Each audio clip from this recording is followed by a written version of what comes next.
All right, Diablo players, let's go over the brand new update and talk about how good it actually is. And it's specifically a massive buff to getting your rot. So specifically, we're looking at this update here. There's a few other updates. I'm not going to go over it because I want to say that they're like mostly bug fixes and certain things weren't applying properly. Some people are getting more resplendent sparks, but I really want to go over this thing that matters because this has to do with loot.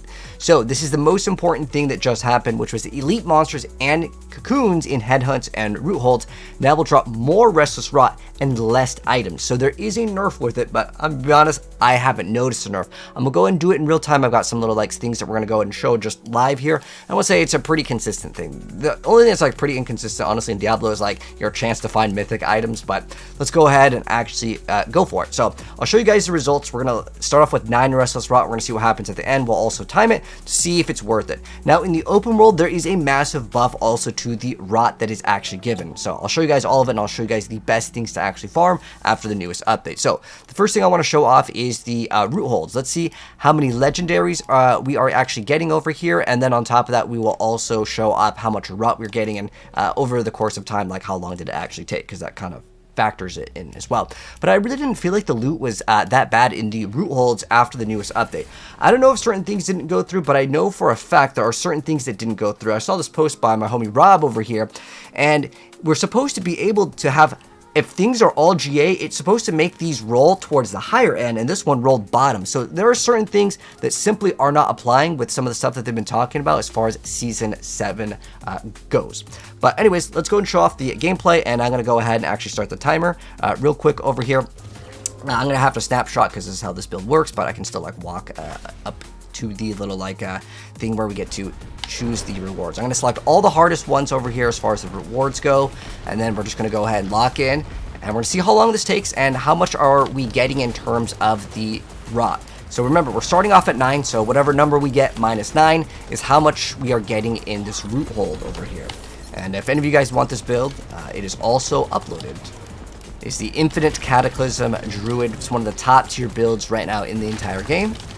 And we also go over how to snapshot the build, because this build will require you to snapshot, but it's a one-time thing. Once we snapshot it, it's done. It doesn't need to be snapshotted again. But you guys can see the loot doesn't seem like it's that bad at all. And we'll go over, again, how many we got, even though it's a small test over here. Ideally, you'd have like hundreds of sample sizes, but I don't think it's necessary, honestly, with this game. I'm getting a lot of consistent loot over here, and it doesn't feel like it's like bad at all in terms of what we're getting. So we'll go ahead and open up the door, and it's a pretty fast run. I mean, these were probably designed to be about 5 minutes, but my build is really fast, so I mean, basically we're just walking through the content, right?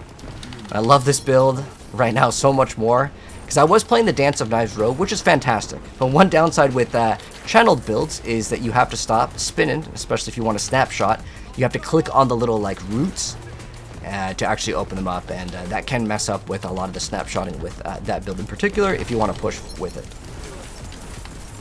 Because snapshotting in any action RPG, it's always going to give you the most value in terms of being able to get the most stuff. So we're already at 100 right here, so we're getting about 100. It's about 2 minutes right now. But you guys can see the loot doesn't seem bad. This is all. Also, by the way, we're on World Tier 4, just so it's like fair. Because I don't know how much these scale, but I can tell you for sure that even on the low difficulties, this thing just spits out loot. Like, it's still a loot machine. In terms of dropping items here. Like, there's times where I had to go back. Look, our entire inventory is full, and this is after it got nerfed. I really don't feel like that they nerfed it, but you guys can let me know if you guys feel like they nerfed it. But as far as the rot goes, it hasn't been absolutely insane in here, but it's really, really solid. If you go in the open world, look, we're literally full on legendaries over here. Basically got an entire inventory.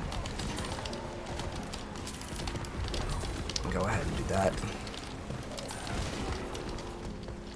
And we're actually so full that we'll actually have to go back in order to do this. And I'll also include this in the time because I think it's actually important. So since I'm completely full on loot, well, I got hit by a meteor, unfortunately. It's one of the negative modifiers that we added. But you can see, I guess this will be about a 5-ish minute run, which is probably, again, what their goal was when they designed this. But really quick, we'll go ahead and throw just this one over here, which is a GA movement speed. What else does it have? Max life, it's kind of like a middle of the road item. It's probably not going to be super powerful. We also got a butcher's cleaver, maybe we'll have fun with that. But let's go ahead and salvage everything else because I don't really need it. And we'll show off again how many legendaries we got. Remember, it's a 3 by 1, 2, 3, 4, 5, 6, 7, 8, 9, 10, 11. So that is 33 items plus whatever we get in addition to this. But remember, we need a snapshot, so we're gonna have to factor that in. Let's go and activate. Oh, it was already rotated on it, the right one. So re-snapshot, because right now it's snapshotted to the other skill. So we need to watch for this one over here. And now we need this to go up. Sometimes it seems to not like reg properly. Like that one definitely didn't give me that much. All right, so now pop this, and then everything should be good to go. Oh, maybe something pushed us out of the way or something, and something else took the damage. But we'll have to re-snapshot, and looking at it now, we've got an additional 4. So we're at 37 legendaries in this time frame, which was still a really good source. If you do need to get your stuff up, but we need to go ahead wait for this to end, because in order for the snapshot to work properly, we got to do that. Now we have Zan. Now we're gonna go activate the boss over here, and it depends if he has lots of shields or not, but most of the time these just get absolutely deleted.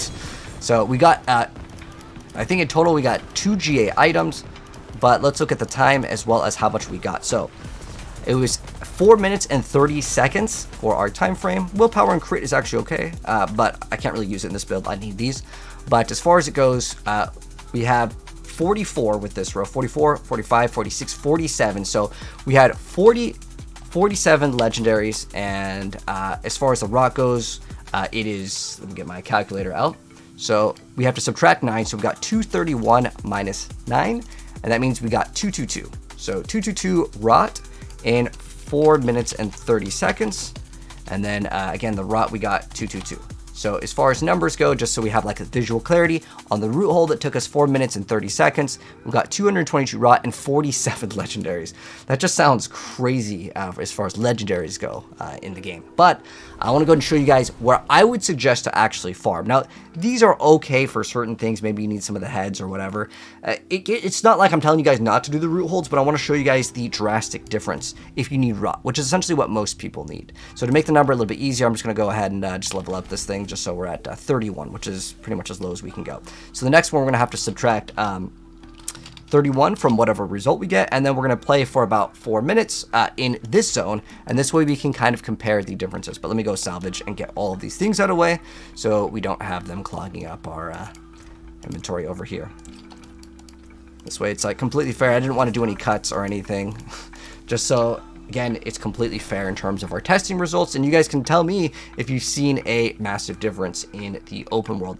It's specifically the one where you click a totem and then just spawns monsters. That one is the one I think is the best. Also, I like this area the most. There are other areas that I feel like are a little bit less effective depending on like the way that the zone is oriented, because the safe zone may be too close. But let's go ahead and do this now. So go ahead and snapshot. And we'll go reset the timer over here. And we'll see in 4 minutes what is the difference in rot and everything like that. And you guys can see the differences. But technically with this, we have 0 right now. Perfect. With the Grim Favors. I will also kind of factor that in, because in about 5 minutes you could get 10. Sometimes it's RNG though, to be fair, because there are those other things that can spawn in. And if you want to min-max, let me give you guys some good tips and tricks for this. If you want to min-max, when it says purge the rot, make sure after you clear this area and you get some of the things which are like kill a bunch of the enemies, go to a completely different zone. Do not stay in the same zone.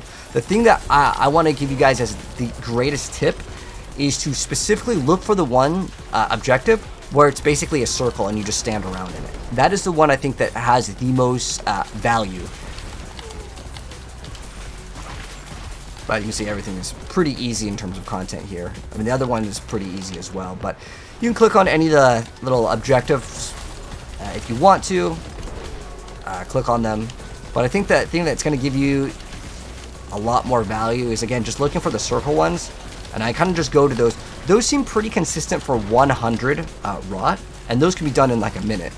If you are mostly interested in just the rot, without a doubt, I would really recommend that. I think, do we need to re-snapshot this? Okay, no, I think we're good. It's just that there are so many monsters with the little spiders that are spawning in.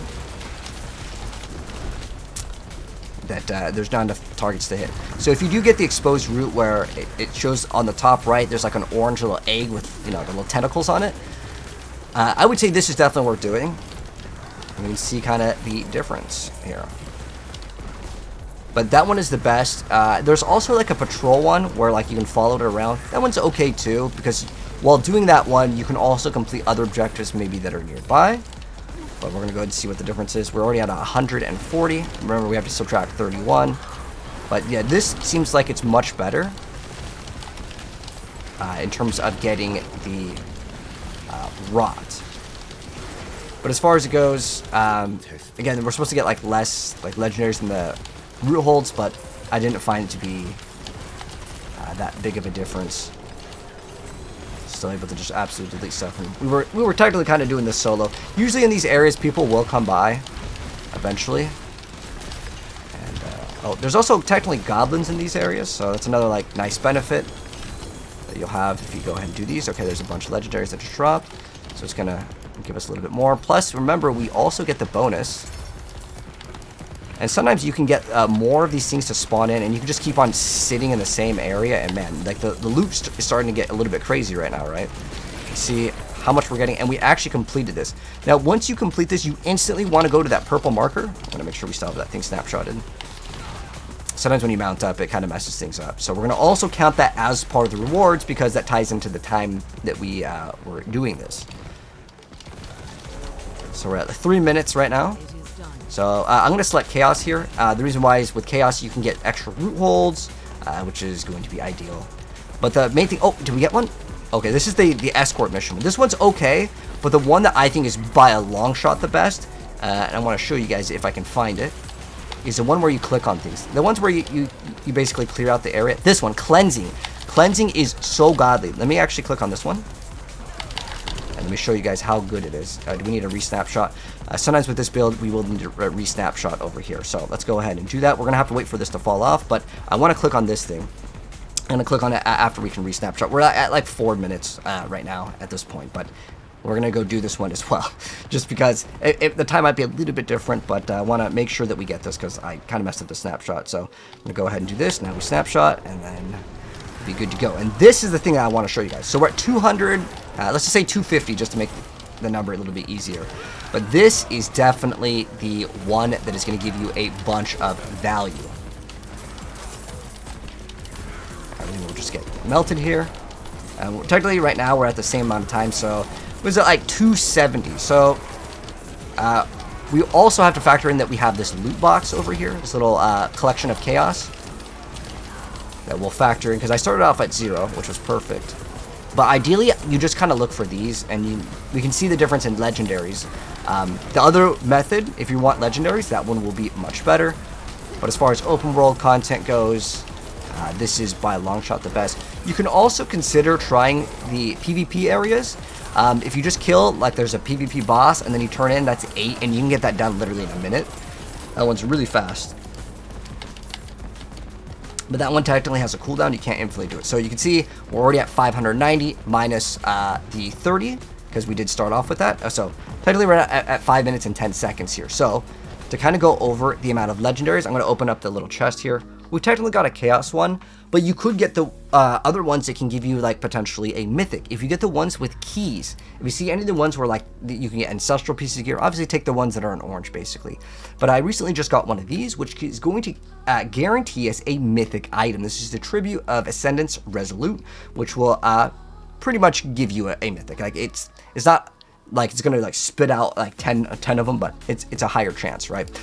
But as far as our results go, in terms of time, technically this one, again, it was 5 minutes and 10 seconds, because I also wanted to show you guys that thing. But again, I kind of sat around for 10 seconds. It's a close estimate, right? So as far as it goes, we are actually at 590, and we need to subtract 31. So just to get the correct number.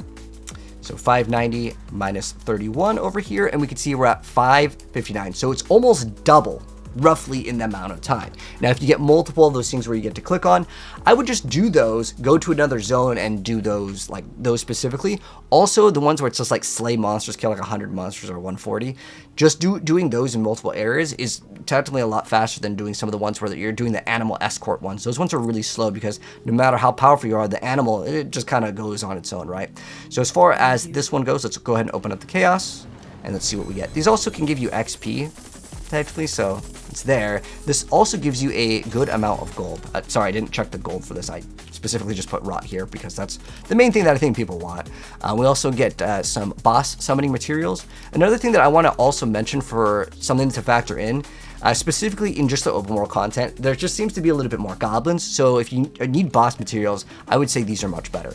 But again, it's this is, what is it, 22, 23, 24, 25, 26. So counting the cash, we got 26 legendaries, and we got, what was it, 559 rot. So I wanted to go over this to go ahead and show you guys kind of the numbers in real time. What are we looking at? Again, some of these numbers, it was pretty close, right? But you can see as far as legendaries go, it's not that big of a difference, but you technically get more legendaries. I wouldn't worry too much about legendaries in terms of just getting them. You'll eventually just get like most of the stuff that you need. So I would say the Rootholds just simply don't seem to be really worth doing, but technically, you know, you can get those heads off of it. So if you need the heads for crafting, where is it? These over here, these could technically be something that kind of maybe factor in as well. If you, well, we didn't get, I don't think we got any during it, but for the most part, I would say that it is much more worth it just to do open world content. But if you need the fugitive heads, that's also something. But that's going to wrap it up. What do you guys think of the most recent update? And as far as it goes, I didn't feel like the legendary drop rate was really changed that much. If it did get changed, it's so small. It might be like 5-10%. But I still had to go back. My entire inventory, you guys saw it, was literally filled with legendaries over there, well, and or uniques. But overall, pretty awesome update. And I'm really excited that the rot. And in total, guys, in this short little play session, we got a total, I don't remember where the tab went, but we got a total of like, I don't know, like 700-ish rot in like 15 minutes, which is great because it's 1,000 to get your big gems. So if you were having trouble with gems, just do the areas over here, the you know, like, so it's a green hell tides basically. Do these and get the grim favors done, and you'll be good to go. But anyways, thanks for watching, guys. If you enjoyed the video, drop a like on it. If you're new here, hit subscribe, turn the bell if you'd like to see more content, and I'll catch you guys in the next video. But that is the update, and that's kind of like the testing results there.